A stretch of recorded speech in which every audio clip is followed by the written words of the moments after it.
어떻게 편지하다는 거냐? 마음과 기운과 몸으로 편지한다. 선악, 청탁, 후박으로 편지한다. 착함과 악함과 맑음과 탁함, 후하고 박함으로 편지한다. 그래서 우리가 이런 이야기를 합니다. 내가 원래 그런 사람이 아닌데 저놈 때문에 내가 악하지 않을 수 없다. 내가 원래는 굉장히 선한 사람인데 도저히 참을 수가 없어. 내가 나의 악함을 너에게 보여주고야 말겠다. 복수하겠다. 이렇게 얘기합니다. 이런 사람은 전지를 못합니다. 상대방이 악하든 말든 상대방을 능히 감당해서 한결같이 행하지 못하는 것이죠. 그래서 인물, 동수, 삼진왈, 생명정, 인전지, 물편지라고 하는 것입니다. 사람은 온전하게 지가 뭔가 지는 간다라는 것이죠. 온천하에 가고 이루어 나간다는 뜻입니다. 그러나 물편지는 만물은 치우쳐서 간다는 것이죠. 그리고 그 다음에 나오는 말씀이 진성은 무선악하니 상철이 통하고 이렇게 전지에 대한 말씀이 나옵니다. 진성은 무선악하니 상철이 통하고 진명은 무청탁하니 중철이 지하고 진정은 무후박하니 하철이 보하니 반진일심. 자, 삼신구에서 말하는 길. 이것이 바로 사람이 가는 길이라는 것입니다. 사람의 구실이라는 것은 밝은 이의 길을 가는 것이 사람 구실이라는 것이죠. 그래서 인과 물로 나누어 놓으신 것입니다. 그 다음에 중이 나옵니다. 중은 선악이 청탁, 후박을 상잡하여 자, 무사람들은 착함과 악함, 맑고 흐림, 후하고 박함이 서로 섞여서 이렇게 해석이 되죠. 사람이라고 하면 삼일신구에 나오는 원뜻은 이 세상에 태어나서 사람구실을 하는 사람이 사람이라고 하는 것입니다. 사람이라면 또 무엇이냐? 이 세상에 태어난 목적대로 살아가는 것이 사람이라는 것입니다. 자, 하나님의 목적대로 살아가는 것이 사람이다.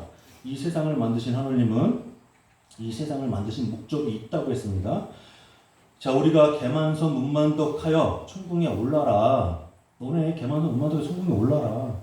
이것이 하나님이 우리 사람을 만드신 목적의 이유입니다. 그리고 하나님, 나하고 하나가 되어라. 그것이 또 하나의 목적입니다. 그렇게 틀을 만들어 놓으시고 우리가 그 틀에 맞추어 살아가도록 만들어 놓으셨죠. 우리가 그 틀에 맞추어 살면 사람, 그 틀에 맞추지 않고 제멋대로 살면 만물이 되는 것입니다. 자, 그래서 중은 또 무엇이냐? 만물입니다. 자, 우리가 좀 믿고 싶지 않겠지만 중이 만물이라는 것은 우리의 언어 속에서도 찾을 수가 있죠. 자, 우리 불교에서는 일반인에게 중생이라고 합니다. 일반 사람뿐 아니라 만물을 중생이라고 또 말을 하죠. 그런 것으로 볼 때 불교 또한 우리 대종교에서 나갔다는 것을 알 수가 있습니다. 자, 우리 부모님들이 우리에게 야, 이놈들아 제발 사람 좀 되어라 하실 때가 있죠. 그러면 그 이놈이 사람이라고 하는가 짐승이라고 하는가? 짐승이라는 겁니다. 그래서 사람 구실 좀 해라. 저놈은 술만 처먹으면 개가 된다. 무슨 이야기한가? 저놈은 편지한다는 것입니다.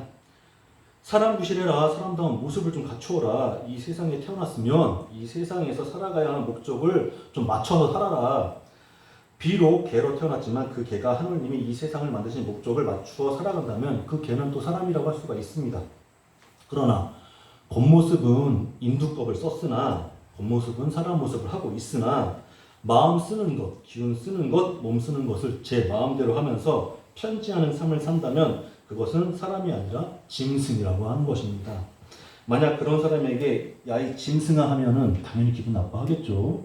요즘에 막 묻지마 살인도 하고 막 그러는데 길 가는 사람들 막 칼로 푹 찔러서 죽이기도 하잖아요. 그러니 그것을 빗대서 야, 이 중생아 하는 것입니다. 지금 우리의 삶의 기준이 어디에 잡혀 있냐? 마음 편하고 몸 편하고 기분 좋은 곳에 잡혀 있죠. 편지에 잡혀 있습니다. 그래서 전지를 이야기하면은 굳이 그렇게 힘든 거 하고 싶지 않은 것입니다. 왜 전지라면 믿지 않냐? 삼일신고에 전지하면 어떻게 된다고 했어요? 조영득회락 한다고 했잖아요. 조영득회락 하는 걸 믿지 않으니까 그런 거예요. 지금 마음 편하고 몸 편하고 기분 좋은데 나중에 조영득회락 게 무슨 소용이 있냐? 지금이 좋지. 근데 그것이 언제까지 갈 수 있을까? 우리가 마음 편하고 몸 편하고 기분 좋은 목표를 향해 나가면 얼마나 마음이 편하고 기분이 좋고 몸이 편했냐, 얼마나 이루어 보았냐. 그것은 망령된 허상이고 이루어지는 것이 아닙니다. 자, 여러분. 자, 100년을 한번 생각해 보세요. 여러분들이 지금 아득바득하게 돈 한 푼 한 푼 모으고 좋은 아파트 사고 우리 자식들한테 한 푼이라도 더 물려주려고 아득바득 하는 거. 100년 후에 무슨 소용이 있습니까? 100년 후에 나도 없어요. 그리고 내 자식도 없습니다. 그 아파트 없어요. 그 돈도 다 없습니다.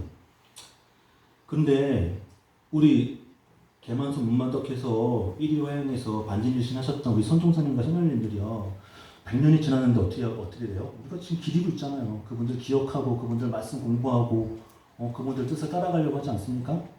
우리 옛말에 사람은 죽어서 이름을 남기고 호랑이는 가죽을 남긴다는 말이 있죠. 그거 잘못된 말이에요. 사람은 이름을 남기려고 하다 죽는 거고요. 호랑이는 그 잘난 가죽 때문에 죽습니다.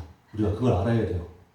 자, 하나님께서 말씀하시는 것은 너희가 궁극적인 행복의 길로 가려면 전지의 길로 가라. 그러면 마음 편하고 몸 편하고 기분 좋아지는 그 모든 것이 그 안에서 이루어진다라고 하시는데, 우리는 그 말씀을 이해를 못해요. 공부를 안 하니까 모르죠.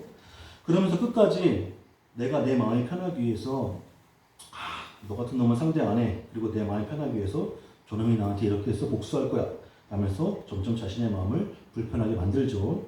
그러니까 3일신부 머릿말에 보면 이런 말이 있습니다. 사람들이 사는 게, 우리가 사는 게 뭇하루살이와 같다.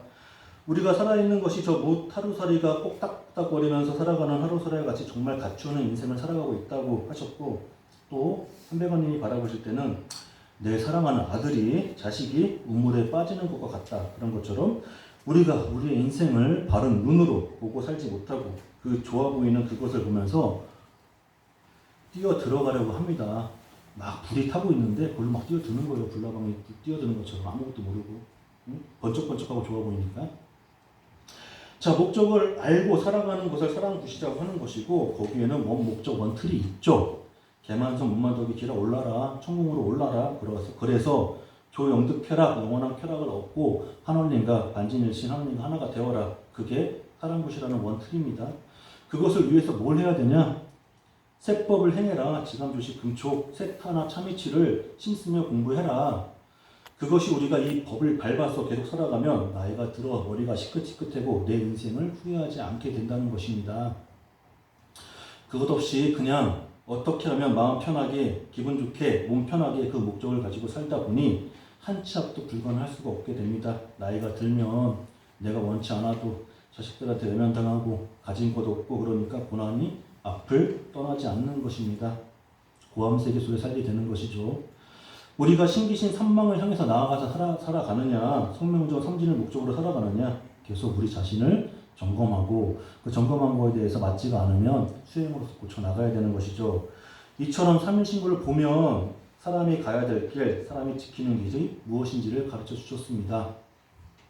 사람이 가야 될 길은 한백원님을 모시고 받드는 길, 그 밝은이의 길이죠. 그래서 한백원님을 모시고 받들기 위해서 정성 들이는 것, 그 정성 들이는 것이 바로 지감조식 금촉의 세법을 심도 행해서 일이화행, 한백원님의 뜻을 향해서 변화되어 나가고 반망직진, 우리가 가진 모든 망령됨을 돌이키고 참함으로 나아가라고 하신 것입니다. 그 종국이 결국 발대신기, 한백원님의 기틀을 연다. 그것이 우리 사람이 해야 될 일이고 사람이 가야 될 길인 것이죠. 우리가 그렇게 행하지 않으면 망령된 삶을 버리지 못하게 됩니다. 그래서 망령된 삶을 살아가는 모습을 또한 말씀해 주시죠. 중운, 선악, 충탁, 후박, 상작, 종경, 도임주, 타생, 장소, 병물고라고 하셨죠. 우리가 망령됨으로 떨어져서 살아가게 되면 착하고 악하고 맑고 흐리고 후하고 박함을 서로 섞어서 제 마음대로 종경 도임주한다. 제 마음대로 달려버리게 된다.